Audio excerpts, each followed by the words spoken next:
Hello students, now we will start the last part of the periodic table, that is part 3. Now electron gain enthalpy last time हमने देखा था. अभी electron gain enthalpy के लिए कुछ example आपको याद रखना है. जैसे कि नोबल गैस के लिए इलेक्ट्रॉन गेन एंथैल्पी वैल्यू हमेशा क्या होती है, पॉजिटिव होती है. Electron gain enthalpy value generally negative होती है, पर नोबल गैस के केस में वो पॉजिटिव क्यों होगी? इसका रीजन है बिकॉज नोबल गैस का आउटर शेल ऑलरेडी कंप्लीटेड है. मतलब अगर हमें एक इलेक्ट्रॉन ऐड करना है तो उसके लिए न्यू शेल इंट्रोड्यूस करना पड़ेगा, और न्यू शेल इंट्रोड्यूस करने के लिए एनर्जी देनी पड़ेगी. अगर एनर्जी देनी पड़ रही है मतलब डेल्टा एच वैल्यू क्या होगी इस केस में, इट इज पॉजिटिव. ये चीज आपको हमेशा याद रखनी है. उसके बाद ऑक्सीजन के एक केस है. अभी ऑक्सीजन में अगर हम एक इलेक्ट्रॉन ऐड कर रहे हैं तो उसका क्या बनेगा, O माइनस आयन. इस केस में इलेक्ट्रॉन गेन एंथैल्पी की वैल्यू होगी व्हाट, इट इज नेगेटिव, मतलब एक्सोथर्मिक है. पर अगर हम इस O माइनस में दूसरा इलेक्ट्रॉन ऐड कर रहे हैं तो क्या बनेगा, O2 माइनस. इस केस में electron gain enthalpy is positive. ये पॉजिटिव क्यों है? बिकॉज O माइनस में ऑलरेडी एक इलेक्ट्रॉन है, आप न्यू इलेक्ट्रॉन ऐड कर रहे हैं, मतलब वो न्यूली एडेड इलेक्ट्रॉन क्या करेगा, रिपल्शन. मतलब उस केस में एडिशन ऑफ इलेक्ट्रॉन क्या होगी, डिफिकल्ट होगी, क्योंकि O माइनस में जो इलेक्ट्रॉन है वो न्यूली एडेड इलेक्ट्रॉन को रिपेल कर रहे हैं. तो हमें उसे फोर्सफुली ऐड करना है. अगर फोर्सफुली ऐड करना है मतलब क्या होगा, उससे एनर्जी देनी पड़ेगी. इस केस में डेल्टा एच वैल्यू जो है, इलेक्ट्रॉन गेन एंथैल्पी वैल्यू जो है वो क्या बनेगी, पॉजिटिव बनेगी. First electron gain enthalpy is negative but second is positive, that you have to remember. Then next is relationship between ionisation enthalpy and electron gain enthalpy. अभी ionisation enthalpy में हम हमेशा इलेक्ट्रॉन रिमूव करते हैं. अगर electron remove करना है मतलब हमें एनर्जी सप्लाई करनी है. तो के केस में अगर हम एनर्जी सप्लाई कर रहे हैं तो क्या बनेगा, के प्लस एंड वन इलेक्ट्रॉन.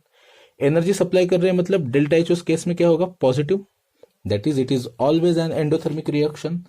पर अगर के प्लस में हम एक इलेक्ट्रॉन ऐड कर रहे हैं तो उस केस में हमें क्या मिल रहा है, के मिल रहा है. तो उस केस में जो डेल्टा एच है वो क्या बनेगा, निगेटिव. अभी यहाँ पे इलेक्ट्रॉन ऐड किया मतलब ये क्या हो गया, इलेक्ट्रॉन गेन एंथैल्पी. तो इलेक्ट्रॉन गेन एंथैल्पी क्या हो गई, निगेटिव हो गई. यहाँ पे इलेक्ट्रॉन गेन एंथैल्पी क्या थी, पॉजिटिव थी. यहाँ पे जितनी एनर्जी लगे, जैसे कि इस केस में हमें लगे x kilojoule per mole plus x kilojoule per mole, तो इलेक्ट्रॉन गेन एंथैल्पी मतलब इलेक्ट्रॉन जब हम ऐड कर रहे हैं के प्लस में तो उतनी ही एनर्जी फिर से लिबरेट होगी, that is minus x kilojoule per mole. ये चीज याद रखनी है. Ionisation enthalpy and electron gain enthalpy उस केस में वैल्यू सेम होगी, बस साइन उसका क्या होगा, अपोजिट होगा. उसके बाद हमारे पास कुछ क्वेश्चन है, जैसे कि correct order of first ionization enthalpy हमें लिखनी है. तो हमने कल देखा था कि आयोनाइजेशन एंथैल्पी वैल्यू लेफ्ट से अगर राइट में जाए तो क्या हो जाती है, इंक्रीज होती है. तो अभी ये सब कौन है, these all are what, some elements belongs to second period. So we can say that argon noble gas है, तो उस केस में हमें इलेक्ट्रॉन रिमूव करने में बहुत ज्यादा एनर्जी लगेगी.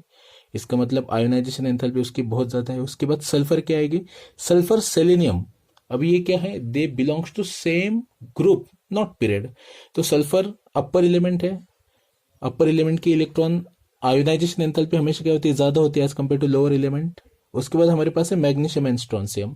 अभी मैग्नीशियम और स्ट्रोंसियम सेकंड ग्रुप एलिमेंट है, लेफ्ट हैंड साइड में है पीरियोडिक टेबल के, पर मैग्नीशियम ऊपर है, स्ट्रोंसियम नीचे है.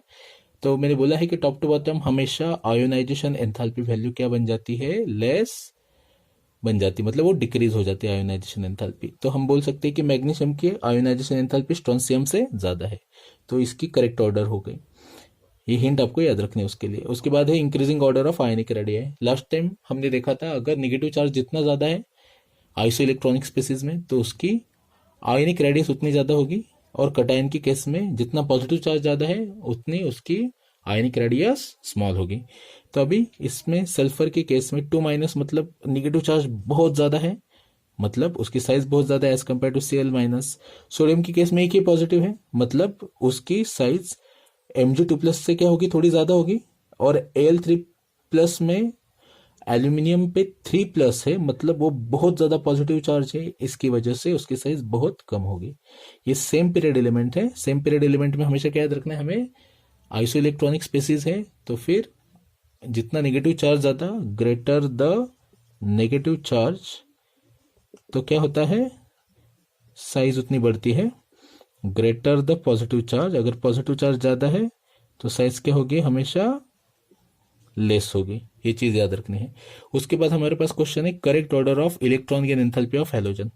अभी electron gain enthalpy of halogen में आपको क्या याद रखना है, करेक्ट ऑर्डर कैसे आएगी उसकी इलेक्ट्रॉन गेन एंथैल्पी की।